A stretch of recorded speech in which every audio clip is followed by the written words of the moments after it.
Хоккейный клуб «Галкан» из Туркменистана продолжает блистать на международном турнире по хоккею в Ашхабаде, одержав 2 разгромные победы подряд.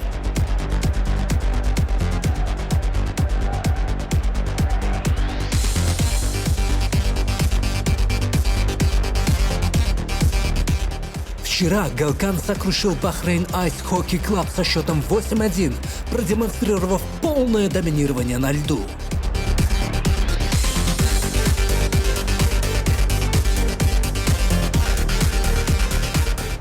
Сегодня же туркменские хоккеисты превзошли самих себя, разгромив Оман Nationals с ошеломляющим счетом 15-1.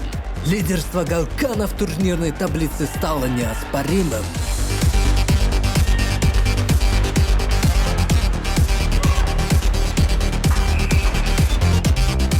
Следующий матч «Галкана» состоится против иранского клуба Icebox Iran Mall завтра в 10 утра по ашхабадскому времени.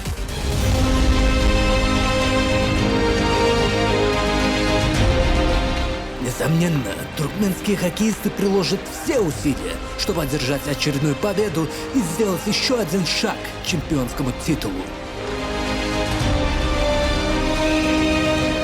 Не пропустите захватывающие игры международного турнира по хоккею в Ашхабаде.